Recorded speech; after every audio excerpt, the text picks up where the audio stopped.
Hey, happy Friday to all. Almost we are on the verge of being our best and start the weekend afresh. Lou Brutus meant great while he commented that music sounds always better on Friday. Well, I say so does a podcast. What do you say about this? Apt moments to weave the beautiful week ahead in a colorful yarn of actions, dreams, wishes. Now, before you sparkle more in the sunny, smiley weekend, embrace the topic of the day, the topic of today's Friday, which is the Therapeutic Drug Monitoring, and it is famously abbreviated as capital T, capital D, and capital M. Let the rigmarole commence.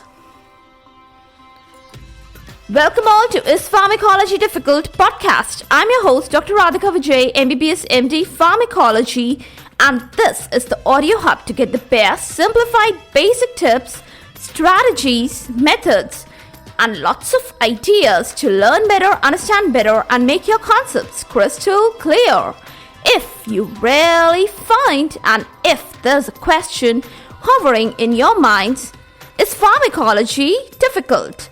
Lend me your ears for a while and let in the magic of knowledge. Okay, firstly, my goal of today is to thoroughly comment upon the capital T, capital D, and capital M, Therapeutic Drug Monitoring. Let's define it. It is the old custom, the old ritual of ours. TDM is simply the measurement of specific medications or their metabolites and their levels in the blood circulation, and that too at the timed breaks or intervals. And the basic goal is to maintain a relative desired constant level or concentration of the drug or medicine in the blood. Hope you understood everything that I have meant to make you understand, right? The main point of concern are the drugs with the narrow therapeutic range. Yes, I mean to talk about the drugs like aminoglycosides, antibiotics, digoxin, lithium, phenytoin, theophylline, rifampicin, warfarin, cyclosporin, etc. It's highly important to ensure that amount of medicine or drug is not only safe, but it should also be effective.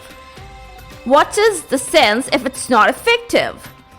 And sometimes you have to be very careful because these are the drugs that can be very easily underdosed and they can be very easily overdosed. Now I will be enlisting few special states where TDM is of utter value and importance. First, it's quite easily guessed. Yes, in case of the drugs with low safety margin, I gave you a list just now, and to add in this list, let's talk about more drugs like anticonvulsants, antiarrhythmics, tricyclic antidepressants. So add them in the list I just gave you.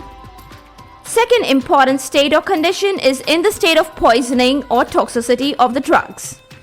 Now, third important state when you need TDM is when there are large person-to-person variations.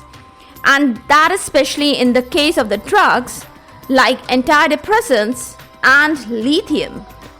Next important condition, renal failure states. And there are few drugs that may actually turn out to be very, very toxic like vancomycin, aminoglycoside antibiotics, etc.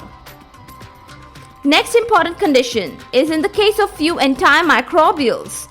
They may fail to respond. And without any apparent reason. Okay, next important state in the cases when the patient compliance is checked. Especially I'm talking about when you administer the psychopharmacological agents. So these are some of the very 5 or 6 conditions or states when you actually need to perform the therapeutic drug monitoring. Now, when I talk about the therapeutic drug monitoring or the TDM, there are some few of the critical steps. And the most important is choosing the right interval or the time duration between the administration of drug and the drawing out of the blood sample for a particular drug. And this actually depends upon two important factors. The first one is the purpose or the goal of the TDM, and the second one is the characteristics or the nature of the drug. Now let's talk about the goal of the TDM. The goal of the TDM, it can be varied, it can be many. Now I want to make it very clear with the help of few examples. If you are performing TDM to analyze the drug dose, the different conditions can be: first condition, if the drug has to act continuously, the drug has to be very long acting, it is important to measure the trough steady state blood levels of the medicine. You need to do it just before you give the next dose. Got it? Okay. Second important state, if the drug is short acting, now in that particular state, the drug is achieving intermittent levels in the blood. And these drugs can be something like ampicillin, gentamicin, etc. So it's always a good choice to do sampling just after the drug absorption. That is around 1 to 2 hours after you give the drug via oral route or intramuscular route. And then when you perform the TDM, that's gonna reflect the peak concentration of the drug.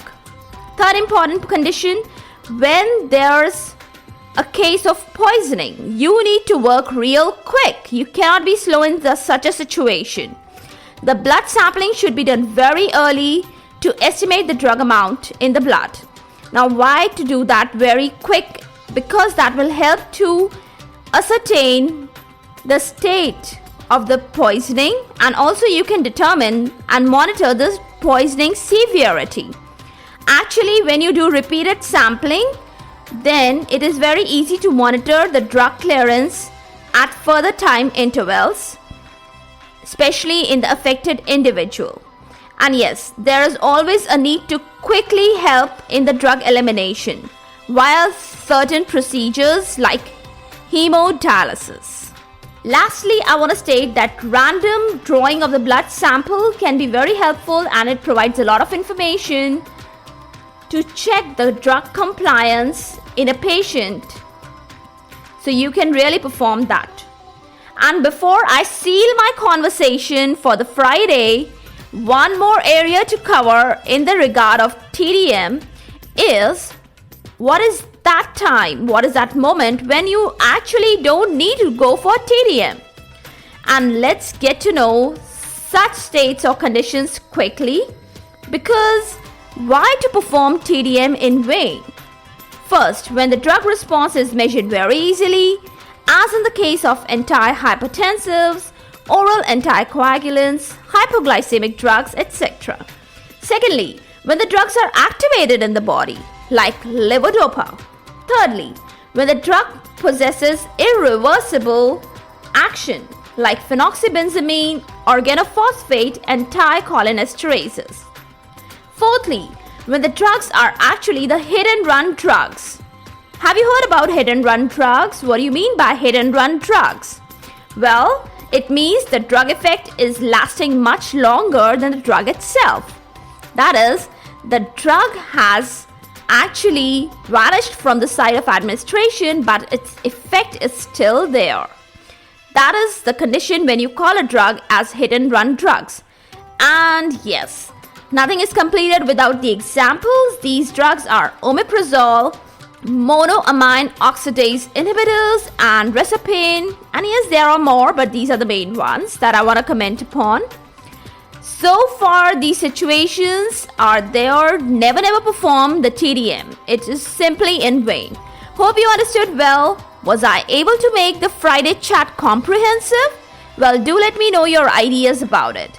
Till we continue our talks further, let's give ourselves a good break. And here we depart for the wacky, witty, wonderfully willy weekend. Have a great one in true sense in your own wishful way.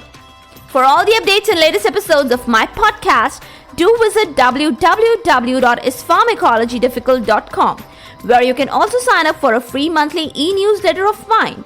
It actually contains a lot of updates about medical sciences, drug information updates, and my podcast updates also. You can follow me on different social media handles like Twitter, Insta, Facebook, and LinkedIn. They all are with the same name, is Pharmacology Difficult. If you're listening for the first time, do subscribe and follow whatever platform you are consuming this episode.